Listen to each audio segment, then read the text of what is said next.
이스라엘은 남쪽과 북쪽이 서로 다른 문화와 역사를 가지고 있습니다. 남쪽 사람들은 예루살렘 성전을 중심으로 대단히 종교적인 사람들입니다. 대단히 종교적일 뿐 아니라 이스라엘의 기득권 세력이기도 합니다. 남쪽 사람들에 비해 북쪽 사람들은 성전이 없습니다. 당연히 비종교적입니다. 비종교적일 뿐 아니라 가난하고 소외계층의 사람들입니다. 예수님은 태어나기는 남쪽에서 태어났지만은 성장하기는 북쪽 나사렛 마을에서 성장을 했습니다. 예수님은 기독교 본질을 중요시 여겼습니다. 기독교 본질을 강조하다 보면 개혁적일 수밖에 없습니다. 개혁적이면 사람들에게는 비종교적인 사람으로 보일 수 있습니다. 예수님은 북쪽 사람이니까 비종교적인 사람이 아니고 기독교 본질을 기중히 여기므로 개혁적이다 보니까 비종교적인 스타일이었습니다. 그러므로 이스라엘 남쪽 사람들은 비종교적인 예수님을 대적하고 죽이려고 했습니다. 요한복음 7장 1절을 같이 읽습니다. 그 후에 예수님께서 갈릴리에서 다니시고 유대에는 다니려 아니하심은 유대인들이 죽이려 함이라. 우리 주님은 자신을 죽이려는 남쪽 사람들을 피해서 가끔은 북쪽 갈릴리 지방에 머물러 계실 때가 많았습니다. 예수님께서 남쪽 사람들을 피해 북쪽에 계시던 어느 날입니다. 이스라엘의 3대 명절 중에 하나인 초막절을 맞이하게 됐습니다. 이스라엘 사람들은 명절에는 반드시 예루살렘 성전에 모입니다. 그러므로 주님도 북쪽에 계시다가 명절을 지키기 위해서 남쪽 지방인 예루살렘으로 올라가셨습니다. 그리고 예루살렘 성전에서 습관적으로 사람들을 가르치고 계실 때입니다. 주님께서 습관적으로 사람들을 가르치고 계시던 바로 그 시간입니다. 요한복음 8장 3절에서 5절을 같이 읽습니다. 서기관들과 바리새인들이 음행 중에 잡힌 여자를 끌고 와서 가운데 세우고 예수께 말하되 선생이여 이 여자가 간음하다가 현장에서 잡혔나이다. 모세는 율법에 이러한 여자를 돌로 치라 명하였거니와 선생은 어떻게 말하겠나이까. 서기관들과 바리새인들이 음행 중에 잡힌 어떤 여인을 끌고 왔습니다. 그리고 주님께 이렇게 말합니다. 이 여자가 간음하다가 현장에서 붙잡혔습니다. 모세 율법에는 이러한 여자를 돌로 쳐 죽이라고 기록되어 있습니다. 그런데 당신은 이런 경우에 어떻게 하시겠습니까? 서기관 바리새인들은 예수님을 고소하기 위해서 조건을 찾고 있는 사람들입니다. 그러므로 예수님을 시험하는 질문을 한 겁니다. 예수님이 모세 율법대로 죽이라 하면 이스라엘 사람들에게는 걸림돌이 되지 않습니다. 그러나 당시는 사형 집행권이 로마에게만 있었습니다. 그런데 예수님이 죽이라 하면 로마 통치권에 도전하게 됩니다. 로마 통치권에 도전하면 로마와 원수가 되는 겁니다. 예수님은 평소에 원수도 사랑해라, 조건 없는 용서를 가르치셨습니다. 그러므로 주님의 가르침대로 용서하라고 하면 모세 율법을 범하게 됩니다. 모세 율법을 어기면 이스라엘 민족과 원수가 됩니다. 그러니까 모세 율법대로 죽이라 하면 로마와 원수가 되고, 평소 자신의 가르침대로 용서하라 하면 자기 민족과 원수가 됩니다. 서기관 바리새인들은 주님에게 올가미를 씌우려는 겁니다. 죽이라고 해도 올가미가 되고 용서하라고 해도 올가미가 됩니다. 그와 같은 때에 주님은 서기관들과 바리새인을 상대하지 않습니다. 그냥 침묵하셨습니다. 여러분, 침묵이 황금이다, 그런 얘기도 있지 않습니까? 주님은 침묵의 시간에 손가락으로 땅에 글씨를 씻었습니다. 그리고 이렇게 말씀합니다. 누구든지 죄 없는 자가 이 여인을 돌로 치라. 그리고 다시 손가락으로 땅에 글씨를 씌웠습니다. 누구든지 죄 없는 자가 이 여인을 돌로 치라는 주님의 말씀을 들은 사람들의 반응입니다. 요한복음 8장 9절 같이 읽습니다. 그들이 이 말씀을 듣고 양심의 가책을 느껴 어른으로 시작하여 젊은이까지 하나씩 나가고 오직 예수와 그 가운데 섰는 여자만 남았더라. 이 세상에는 죄 없는 자가 없다. 내가 죄인이면 나도 정죄를 받아야 하는 사람이다. 그러므로 나는 누구를 정죄할 수 없다. 양심의 가책을 받았습니다. 슬금슬금 뒷걸음질 저 모두 그 자리를 떠나고 말았습니다. 결국 주님 앞에는 가늠하다 현장에서 붙잡힌 여인만 남았습니다. 주님이 말씀합니다. 여자여, 너를 고발하던 그 사람들이 어디 갔느냐? 여자가 대답합니다. 주여, 다 떠나갔습니다. 아무도 없습니다. 주님이 다시 말씀합니다. 나도 너를 정죄하지 않는다. 나도 너를 정죄하지 않는다. 여기까지가 본문의 내용입니다. 이제 본문이 주는 교훈입니다. 첫 번째, 그룹 윤리를 깨뜨려야 합니다. 조선 500년의 정치는 당파 싸움입니다. 소론, 노론, 동인, 서인들의 당파 싸움, 다시 말해서 그룹 윤리의 정치입니다.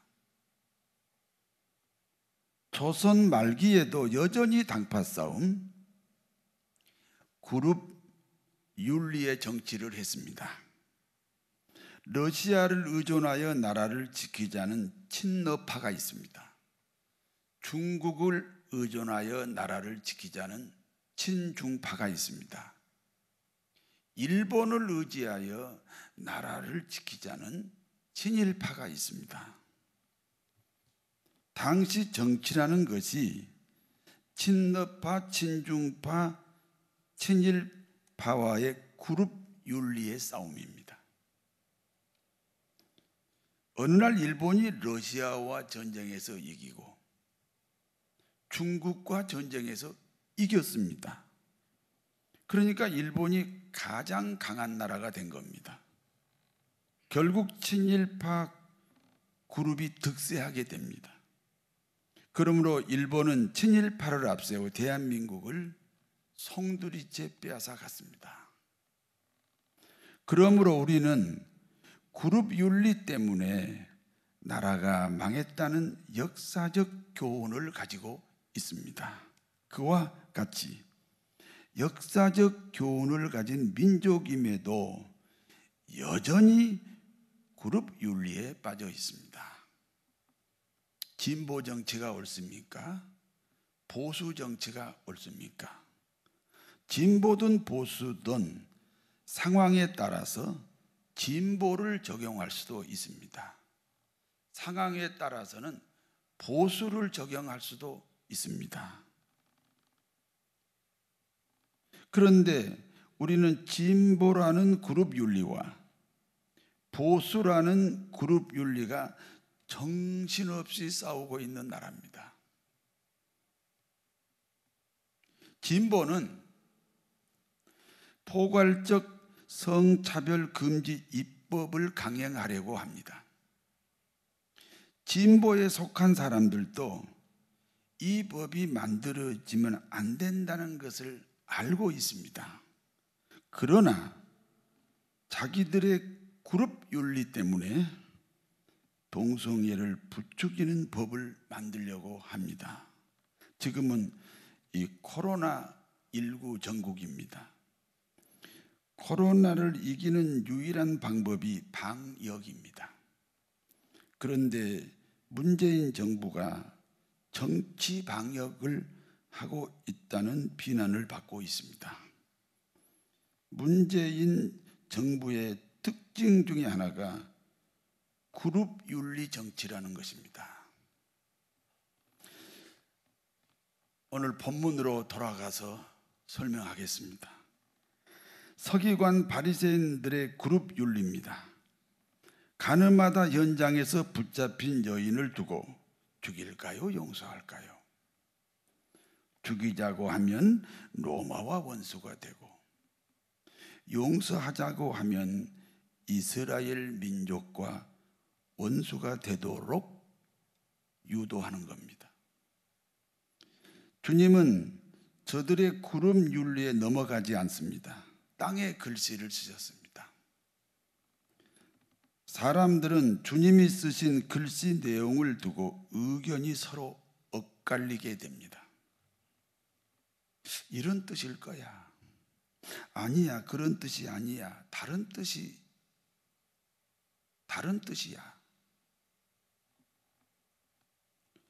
글씨 내용 때문에 의견 충돌이 생기고 의견 충돌이 생기니 그룹 윤리가 개인 윤리로 바뀌는 겁니다.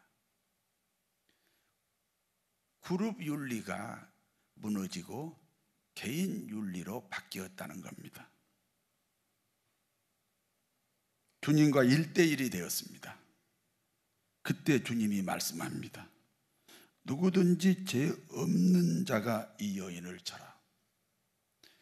누구든지 죄 없는 자가 이 여인을 쳐라. 주님과 1대1이 되니까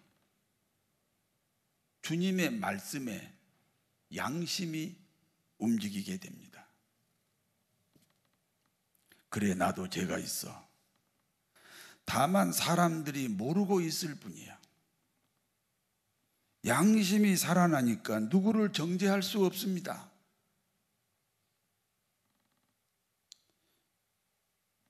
남이 보이는 것이 아니라 내 자신이 보입니다.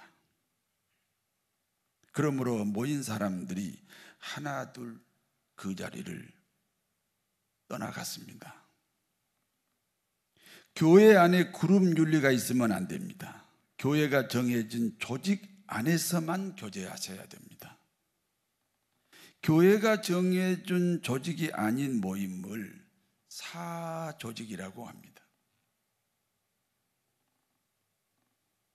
사조직은 반드시 그룹 윤리에 빠질 수밖에 없습니다. 목사님의 지도를 절대로 받지 않습니다. 자기들끼리 다시 의논해서 결정하기 때문에 어떤 경우에도 지도를 받지 않습니다. 하나님은 그룹 윤리를 깨뜨리시는 분입니다.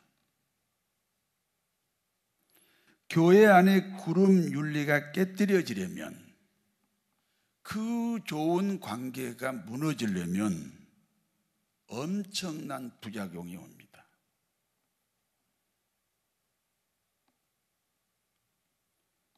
그런 부작용이 오지 않도록 교회 안에 그룹 윤리가 만들어지면 안 됩니다.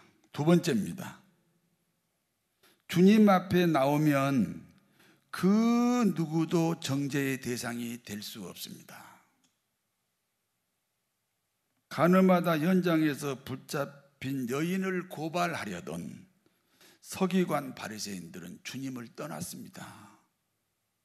주님을 떠났으니, 주님과 상관없으니 정죄의 대상입니다.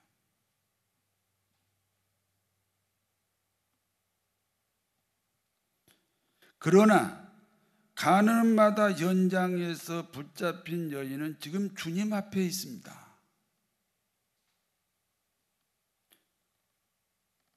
로마서 8장 1절에서 2절을 같이 읽습니다. 그러므로 이제 그리스도 예수 안에 있는 자들에게는 결코 정죄함이 없나니, 이는 그리스도 예수 안에 있는 생명의 성령의 법이 죄와 사망의 법에서 너를 해방하였음이니라. 우리 모두는 나를 대신하여 십자가에 죽으신 주님 앞에 있으므로 정죄의 대상이 아닙니다.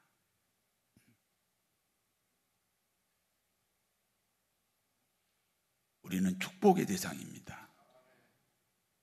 우리는 천국을 소유한 하나님의 백성입니다. 그룹 윤리를 깨뜨려 주님과 1대1로 만나야 합니다. 주님과 1대1로 만나야 양심이 움직입니다.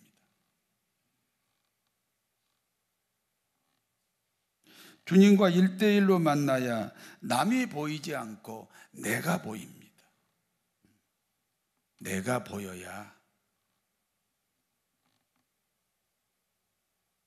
나를 성찰해야 하나님과 아름다운 교제를 할 수 있습니다. 우리 모두는 주님께서 베푸신 대속의 은혜로 살아갑니다. 주님이 대신 당하시고 우리는 누리는 겁니다. 가늠마다 현장에서 붙잡힌 여인을 고소하려던, 그 여인을 정죄하려고 했던 서기관 바리새인들은 아직도 정죄가 남아 있습니다. 그러나 비록 도덕적 윤리적으로 문제가 있지만 주님 앞에 서 있는 그 여인은 주님의 대속의 은혜를 누리는 여인입니다. 그러므로 정죄가 없습니다.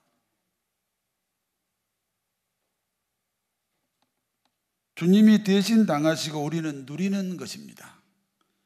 그와 같은 은혜로 승리하시기를 진심으로 축원합니다. 하나님 아버지,